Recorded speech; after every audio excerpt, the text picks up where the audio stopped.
आज हम बात करेंगे नींद न आने वाली बीमारी के बारे में, यानी इंसोम्निया की बीमारी के बारे में। एक इंटरेस्टिंग टॉपिक है। आज हम बात करेंगे जिन लोगों को भी नींद न आने वाली प्रॉब्लम है उससे कैसे निजात पाए, कैसे उससे बचे और क्या क्या चीजों को फॉलो करने से नींद आने की आदत में इंप्रूवमेंट आ सकता है, स्लीप हैबिट में इंप्रूवमेंट आ सकता है, लोगों को नींद आना बेटर हो सकता है, उस बारे में बात करेंगे। ऑलरेडी हमने सेपरेट वीडियोस की जिसमें हमने बात किया है कि किस चीजों को खाने पीने में ध्यान रखने से नींद आने में इंप्रूवमेंट हो सकती है। आज स्पेसिफिकली हम बात करेंगे किस एक्टिविटीज को करने से या किन चीजों को ध्यान रखने से लोगों को नींद न आने वाली प्रॉब्लम में निजात मिल सकता है या कुछ राहत मिल सकती है। आप सब जानते हैं कि नींद न आना एक बहुत बड़ी प्रॉब्लम है, बहुत ज्यादा लोगों को होती है, खासकर उम्र दराज लोगों में। नींद नहीं आने की वजह से लोग अपने काम नहीं कर पाते, अपनी डेली एक्टिविटीज नहीं कर पाते, प्रॉपर सोशल लाइफ नहीं हो पाती, प्रॉपर पर्सनल लाइफ नहीं हो पाती, काम में मन नहीं लगता, कॉन्सेंट्रेशन लेवल्स अफेक्टेड हो जाते हैं, एक्सीडेंट्स वगैरह बढ़ सकते हैं, डे टाइम एक्टिविटीज उनकी अफेक्टेड हो जाती है। तो इस तरह से नींद नहीं आने वाली प्रॉब्लम सिर्फ रात से रिलेटेड नहीं है, सिर्फ नींद से रिलेटेड नहीं है, ये बहुत सारे तरीके से आपके पूरी लाइफ को अफेक्ट कर सकता है। इसलिए इस बीमारी को समझना जरूरी है, इसको मैनेज करना जरूरी है और अप्रोप्रिएटली इसे ट्रीट करना जरूरी है। दवाइयों के माध्यम से इसे ट्रीट किया जा सकता है, लेकिन आप सब जानते हैं कि सारी दवाइयां थोड़ी सी एडिक्टिव होती हैं और रेगुलर बेसिस पे इनको लेने से आदत पड़ने का डर रहता है। इस वजह से ज्यादातर लोग मेडिसिन को अवॉइड करते हैं, मेडिसिन बहुत ज्यादा नहीं लेना चाहते हैं। आज स्पेसिफिकली हम बात करेंगे कि क्या क्या चीजों को फॉलो करने से, क्या क्या चीजों का पालन करने से नींद आने की प्रॉब्लम में थोड़ा सा उन्हें राहत मिल सकती है। सबसे इंपॉर्टेंट टिप है, रात के समय कोई बहुत अल्कोहल ना ले। अल्कोहल एक ऐसा ड्रिंक है जो आपके माइंड को और बॉडी को एक्टिवेट करता है और आपकी नींद आने की हैबिट को अफेक्ट कर सकता है, आपकी स्लीप साइकिल को डिस्टर्ब कर सकता है। रात के समय नींद खुलने की प्रॉब्लम हो सकती है। दिन के समय जब नींद खुल जाती है उस समय हैंगओवर रहता है, हेडेक रहता है। इसकी वजह से लोगों को, अल्कोहल पीने वाले लोगों को नींद से रिलेटेड दिन में भी प्रॉब्लम्स होती है, एक्टिविटीज उनकी अब नॉर्मल हो सकती है, एक्सीडेंट्स का चांस बढ़ सकता है। रात के समय सोते समय अगर अल्कोहल आप लेते हो तो स्नोरिंग या खराटे आने का चांस और प्लस स्लीप से रिलेटेड एक बीमारी है जिसे स्लीप एपनिया बोलते हैं, यानी सोचते के समय सांस रुक जाने की प्रॉब्लम, ये भी बढ़ सकती है। इसीलिए अगर आपको अल्कोहल की आदत है और सोने का प्रॉब्लम है, नींद का प्रॉब्लम है, तो डेफिनेटली आपको अल्कोहल बंद करना चाहिए। आप सब जानते हैं कि चाय कॉफी यानी कैफीनेटेड प्रोडक्ट्स आप जब नींद अवॉइड करना हो तो उस टाइम लेते हैं। तो डेफिनेटली अगर आपको नींद ना आने वाला प्रॉब्लम है या नींद की समस्या है तो आपको कैफीनेटेड प्रोडक्ट्स अवॉइड करना रहेगा। जितना ज्यादा हो सके आप कैफीनेटेड प्रोडक्ट्स को अवॉइड कीजिए। रात को या शाम को 5 बजे के बाद कॉफी, अल्कोहल या कोला या इस तरह की ड्रिंक्स जो है आपको अवॉइड करना है। इनको अगर आप अवॉइड करते हैं तो कंपेरेटिवली आपको नींद रिलेटेड थोड़ा सा इश्यूज कम होंगे और नींद आपकी स्लीप साइकिल थोड़ी बेटर हो जाएगी। चाय, कॉफी या कैफीनेटेड बेवरेजेस जैसे हैं जो कि एनर्जी ड्रिंक्स के फॉर्म में यूज किया जाता है, इस तरह के ड्रिंक्स को आप अवॉइड करें रात शाम को 5 बजे के बाद। रेगुलर एक्सरसाइज कीजिए। ये एक्सरसाइज सोने से पहले 20-30 मिनट पहले भी आप कर सकते हैं, लेकिन बहुत विगरस एक्सरसाइज मत करिए। बहुत विगरस एक्सरसाइज करने से आपका स्लीप साइकिल अफेक्टेड हो सकता है और उल्टा आपको नींद ना आए ऐसा हो सकता है। माइल्ड एक्सरसाइज कीजिए, लाइट एक्सरसाइज कीजिए। आप वॉकिंग आधा 1 घंटा के लिए कर सकते हैं। दिन भर में भी ज्यादा आप विगरस एक्टिविटी करना है, विगरस एक्सरसाइज करना है तो वो ज्यादा अच्छा है। रात के टाइम माइल्ड एक्सरसाइज कीजिए, लाइट एक्सरसाइज कीजिए, नॉन विगरस एक्सरसाइज कीजिए और सोने से आधा 1 घंटा पहले अगर आप एक्सरसाइज करते हैं तो आपको नींद आने में थोड़ा मदद मिलता है। स्ट्रेनस एक्सरसाइज अगर आप पिछले 2-3 घंटे में करते हैं तो नींद का साइकिल अफेक्टेड हो सकता है। जब आप सोने के लिए जाते हैं तो उस समय आप गर्म पानी से स्नान कर सकते हैं। एक्सरसाइज के बाद स्पेसिफिकली आपकी बॉडी को ठंडा भी करेगा और स्नान करने से आपको उसके कंपैरेटिवली नींद भी थोड़ी अच्छी आएगी। तो स्नान करके सोना या शावर लेके सोना काफी अच्छा माना जाता है। स्पेशली अगर आप शावर ले रहे हैं तो वार्म पानी से यानी गर्म पानी से शावर लेते हैं तो ये बॉडी को कंपैरेटिवली रिलैक्स करता है, बॉडी को कंपैरेटिवली कूल डाउन कराता है और अच्छी स्लीप इंडिकेट करता है, ट्रिगर करता है। तो इसलिए अगर आप रात को सोने से पहले अगर शावर लेते हैं, स्पेशली अगर आप गर्म पानी से यानी वार्म वाटर से शावर लेते हैं तो स्लीप के लिए अच्छा माना जाता है। अपने बेडरूम को हमेशा कूल एंड डार्क रखिए। स्लीप जी साइकिल जिन लोगों का इफेक्टेड है, अगर वैसे लोगों के बेडरूम्स में बहुत ज्यादा लाइट्स या बहुत ज्यादा साउंड्स वगैरह आएंगे तो आपको नींद आने में हमेशा दिक्कत रहेगी। इसलिए आपका बेडरूम हमेशा स्लीप फ्रेंडली एनवायरनमेंट में रहना चाहिए। उसका temperature usually 60 to 70 degree Fahrenheit रहना चाहिए, यानी लगभग 50 to 20 डिग्री सेल्सियस। कोई भी डिवाइस जो कि लाइट और साउंड इमिट करती है उसे बंद कर दीजिए। बाहर से भी एक्स्ट्रा साउंड या एक्स्ट्रा लाइट नहीं आना चाहिए, ब्लैकआउट रहना चाहिए। कर्टन्स वगैरह यूज करके बाहर से भी एडिशनल लाइट को प्रिवेंट कीजिए ताकि कंपैरेटिवली आपका स्लीप साइकिल बेटर रहे। सोने के लिए बहुत इंपॉर्टेंट है कि जब आपको नींद आए तभी आप बेड में जाइए। अगर आपको नींद नहीं आ रही है तो सिर्फ टाइम हो गया, उस टाइम पे अगर आप बेड पे जाते हो तो कंपेरेटिवली आपका स्लीप उतना अच्छा नहीं रहता। अगर आपको नींद नहीं आ रही है, 20 मिनट तक भी आपने ट्राई कर लिया फिर भी नींद नहीं आ रही है, तो आप बेड से निकल जाइए। उस समय आप आधा एक घंटा के लिए वॉकिंग कीजिए, कुछ एक्सरसाइज कीजिए, अपने माइंड को डाइवर्ट कीजिए, फिर सोने का ट्राई कीजिए। आप कंटिन्यूसली कई घंटे तक बेड पे पड़े रहेंगे तो उसमें कोई फायदा नहीं होगा, आपका स्लीप साइकिल उल्टा खराब होगा और आपको सेंस ऑफ डिस्कम्फर्ट भी लगेगा कि आप कई घंटे से बेड पर सोने का ट्राई कर रहे हैं लेकिन नींद नहीं आ रही है, तो ये आपको खराब भी लगेगा। तो 20 मिनट तक अगर आपको नींद ना आए तो कुछ और एक्टिविटी में अपने आप को इन्वॉल्व कीजिए।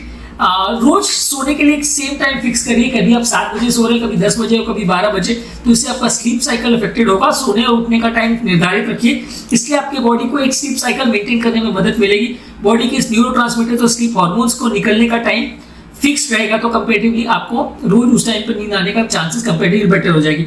ऐसा देखा गया है, जो फ्रीक्वेंट ट्रैवलर्स होते हैं, बार बार इधर उधर ट्रैवल करते हैं, मल्टीपल कंट्रीज में ट्रैवल करते हैं जहाँ टाइम फ्रेम्स अलग अलग होते हैं, और सेकेंडली जो लोग का नाइट ड्यूटीज वगैरह रहती है, बार बार बीच में नाइट ड्यूटी के साइकिल्स वगैरह रहते हैं, तो वैसे लोग को नींद अफेक्टेड हो सकती है और लॉन्ग टर्म में उनको इंसोम्निया या नींद रिलेटेड प्रॉब्लम्स डेवलप हो सकती है। सोने के तुरंत पहले खाना नहीं खाना है या बहुत हेवी ड्रिंक्स वगैरह नहीं लेना है, स्पेशली फैटी फूड्स वगैरह नहीं लेना है, स्पाइसी फूड्स नहीं लेना है, ये आपकी स्लीप साइकिल को अफेक्ट कर सकते हैं। सोने से तुरंत पहले अगर आप हेवी खाना या फैटी फूड्स वगैरह लेते हैं, स्पाइसी फूड लेते हैं, तो बॉडी का टेम्परेचर थोड़ा वार्म हो जाता है, उनको डाइजेस्ट करने में भी फूड को टाइम लगता है बॉडी को, तो ये आपकी स्लीप साइकिल को अफेक्ट कर सकता है। आपको काफी लोग को एसिडिटी वगैरह की प्रॉब्लम भी डेवलप हो सकती है, जिसकी वजह से नींद उनकी अफेक्टेड हो सकती है। तो सोने से पहले हेवी फैटी ऑयली फूड ना ले, स्पाइसी फूड ना ले, बहुत ज्यादा खाना भी ना ले। सोने से पहले अगर आप बहुत ज्यादा खाना ले रहे हैं तो बॉडी को लगभग 2 घंटे के अंदर आपने हेवी फूड अगर लिया है तो बॉडी को उसको पचाने में टाइम लगता है, इसकी वजह से स्लीप साइकिल इफेक्ट हो सकती है। तो सोने से पहले आपको हेवी फूड बहुत ज्यादा नहीं लेना है।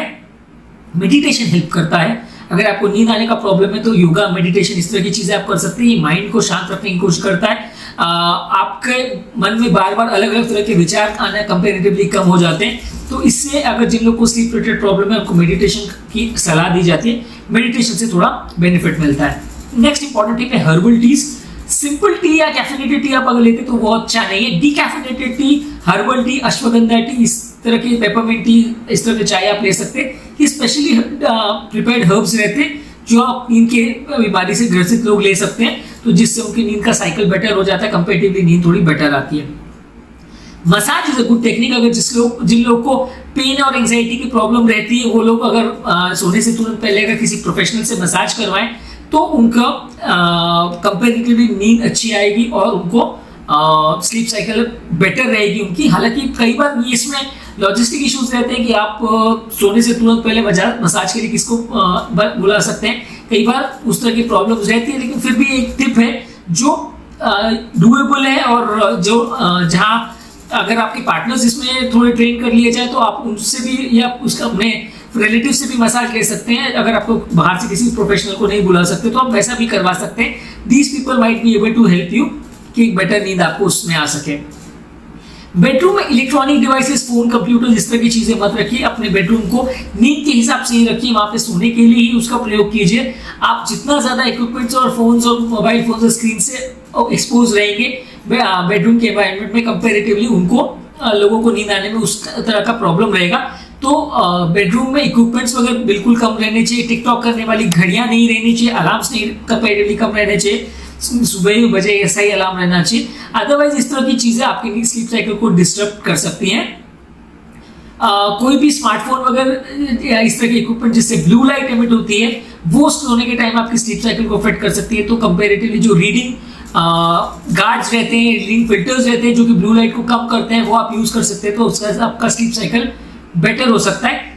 दिन के बदले नाइट के टाइम अगर आप शावर करें या दोनों टाइम शावर करें तो that is better for a good sleep. जैसे कि हमने कहा, खासकर कि गर्म पानी से गर्म करते हैं। लैवेंडर की स्मेल, उस तरह के परफ्यूम्स अगर आप यूज करते हैं, लैवेंडर का रूम फ्रेशनेस वगैरह अगर यूज करते हैं या उस तरह के फ्लावर्स को अगर आप यूज करते हैं रूम में, तो आपको कंपेरेटिवली नींद अच्छी आती है। लैवेंडर को बोला जाता है कि स्लीप में थोड़ा अच्छा उसका इफेक्ट आया जाता है। आपका मैट्रेस जो है स्लीप का, वो स्पेशली डिजाइन होना चाहिए, वो बहुत ज्यादा हार्ड, बहुत ज्यादा सॉफ्ट नहीं होना चाहिए। अप्रोप्रिएटली डिजाइन मैट्रेस होना चाहिए जो कि आपके लिए कंफर्टेबल हो। जिन लोग को पेन क्रॉनिक पेन वगैरह का प्रॉब्लम है, अगर वो बहुत ज्यादा सॉफ्ट मैट्रेस लेते हैं या बहुत ज्यादा फ्लेक्सिबल मैट्रेस लेते हैं तो उनका पेन का प्रॉब्लम वर्सन हो सकता है, जिसकी वजह से नींद आने का प्रॉब्लम बढ़ सकता है। तो आपको मैट्रेस भी बहुत प्रॉपर्ली चूज करना चाहिए। जब आप सोने के लिए जा रहे हैं तो उस समय रूम का टेम्परेचर कम कर दीजिए। आपका रूम का टेम्परेचर जैसे कि मैंने कहा 60 to 70 डिग्री फ़ारेनहाइट के आसपास रहना चाहिए। आप रूम का थर्मोस्टेट वगैरह या एसी के टेम्परेचर से उसको जज कर सकते हैं। रूम की लाइट्स ऑफ रहनी चाहिए as far as possible, minimum lights रहनी चाहिए, बहुत लो या डिम लाइट ही रहना चाहिए रूम में। साउंड नहीं होना चाहिए एज फार एज पॉसिबल, बिल्कुल साउंड नहीं होना चाहिए। बहुत लोगों ने ऐसा देखा है कि जो जॉइंट फैमिलीज में रहते हैं या जहाँ घर छोटे होते हैं वहाँ पे सेपरेट या सेग्रीगेटेड रूम्स नहीं होते, वहाँ लोगों को नींद से रिलेटेड प्रॉब्लम ज़्यादा होते हैं। तो अगर आप सोने को जा रहे हैं तो उस समय आपको साउंड, लाइट या इस तरह का कोई डिस्टर्बेंस नहीं आना चाहिए। टेम्परेचर रूम का कंफर्टेबल रहना चाहिए, बेडिंग आपका कंफर्टेबल रहना चाहिए। उसका सिंथेटिक मटेरियल जैसे कि पॉलिएस्टर वगैरह यूज नहीं करना चाहिए। कॉटन, वुल, सिल्क या बैम्बू जैसे नेचुरल फाइबर्स को यूज करना चाहिए मैट्रेसेस में। ये कंपैरेटिवली स्लीप के लिए बेटर रहते हैं। जितना अच्छा सिलेक्शन ऑफ मैट्रेस आप रखेंगे उतना बॉडी के लिए अच्छा माना जाता है। कुछ हर्ब्स के बारे में बात करेंगे। हर्ब्स जैसे कि chamomile tea, saint John wort, valerian tea, passion flower, California poppy, ये तरह के फ्लावर्स या हर्ब्स जो हैं, जो कि इजीली अवेलेबल तो नहीं है लेकिन स्पेशली अगर आप मंगा सकते हैं तो इस तरह की चीज़ों को आप चाय वगैरह के साथ अगर यूज़ कर सकते हैं, ड्रिंक के साथ यूज़ कर सकते हैं। इस तरह के हर्ब्स को बॉईल करके अगर पी सकते हैं तो ये कंपैरेटिवली स्लीप के लिए अच्छी मानी जाती है। ये चीज़ें कमर्शियली इजीली अवेलेबल नहीं है लेकिन आप फार्मेसी या हर्बल स्टोर्स में इनको अवेलेबल करवा सकते हैं।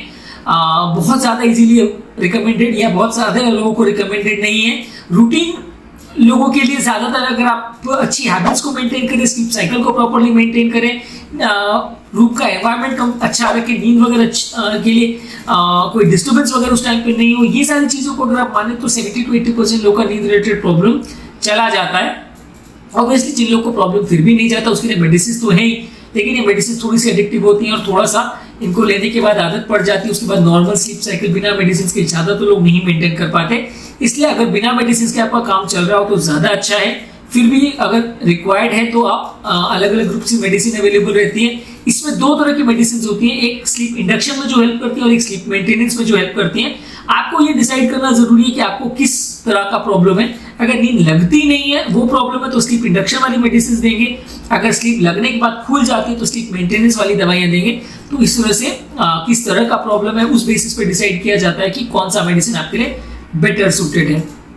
हमारे चैनल का बेसिक पर्पज ये है कि हम हेल्थ और health related information, scientifically correct information लोगों के पास लाते हैं ताकि उन्हें इस तरह की इन्फॉर्मेशन के लिए सिर्फ अपने डॉक्टर्स और अपने रिलेटिव्स पर डिपेंडेंट ना रहना पड़े। डॉक्टर्स कई बार टाइम कंस्ट्रेंट की वजह से सारी चीजें नहीं बता पाते हैं और फ्रेंड्स और रिलेटिव से मिली हुई इन्फॉर्मेशन कई बार आधी सही आधी गलत हो, ऐसा भी हो सकता है जिससे फायदा होने के बदले नुकसान भी हो सकता है। अगर आपको हमारे चैनल का कंटेंट यूजफुल लगता है तो हमारे चैनल को सब्सक्राइब कीजिए, वीडियोस को लाइक कीजिए।